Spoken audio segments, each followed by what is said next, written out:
La fijación externa en fracturas de pelvis.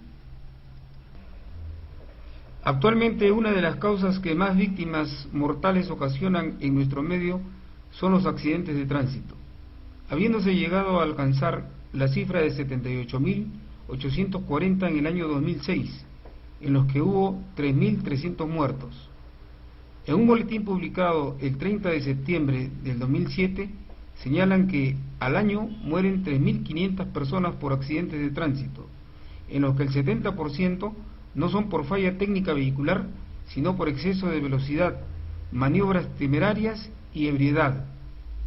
En un boletín del Congreso publicado el 15 de marzo del 2009, señalan que en el 2008 ocurrieron 85.337 accidentes de tránsito, en los que hubo 50.000 heridos y 3.489 muertos en todo el país.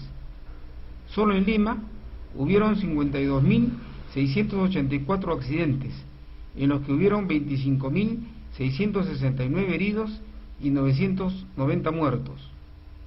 En estos accidentes es posible que muchos de los heridos presenten graves lesiones de diferentes órganos y posiblemente también muchos presenten fracturas de pelvis y no sean detectados al morir rápidamente por la grave hemorragia existente.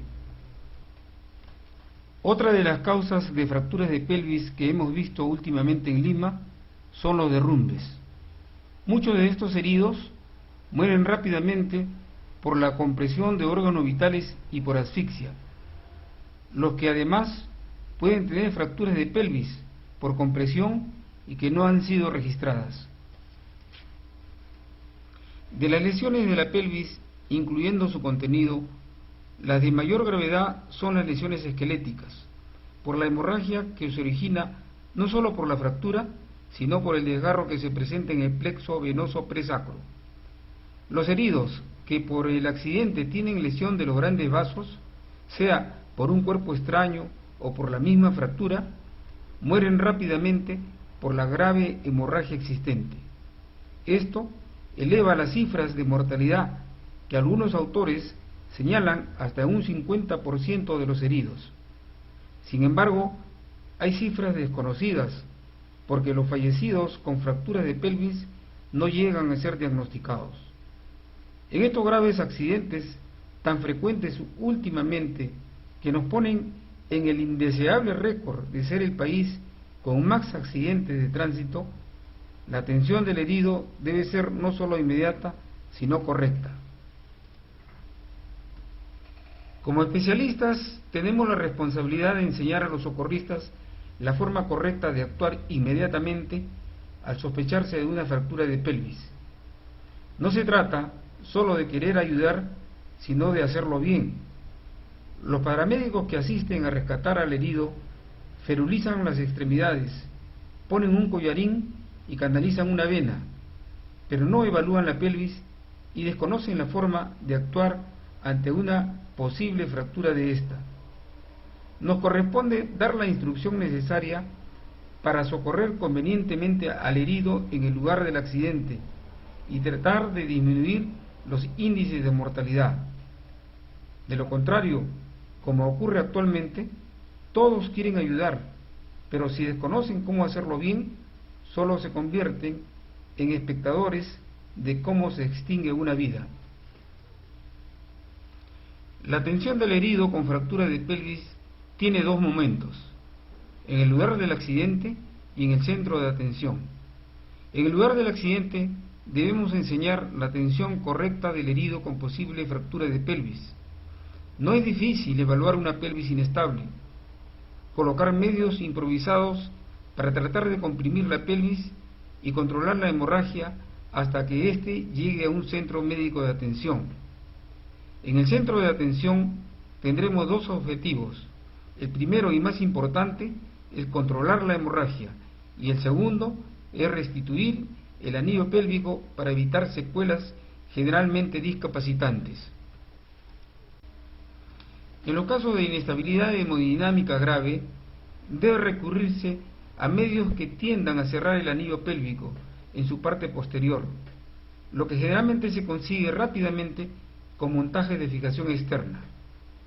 Considerando que la hemorragia que puede comprometer la vida del herido se debe a la lesión que se presenta en la parte posterior del anillo pélvico, la idea es cerrar esta de la forma más rápida, lo que se consigue con pinzas similares a las de Gans o con este fijador de pelvis de emergencia.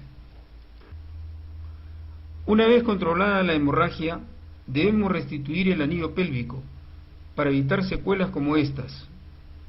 Para lograrlo, existen procedimientos de fijación externa y de osteosíntesis interna. Esta clasificación es útil solo con fines didácticos y nos permite comprender que la fijación externa solo tiene aplicación en algunas fracturas que comprometen el anillo pélvico. Las fracturas parciales generalmente no causan grandes hemorragias, requieren una osteosíntesis menor y muchas veces curan solas, mientras que las fracturas del cótilo generalmente comprometen la articulación de la cadera y requieren osteosíntesis interna. En estas, la fijación externa no resuelve el problema. Aquí, la fijación externa no tiene lugar.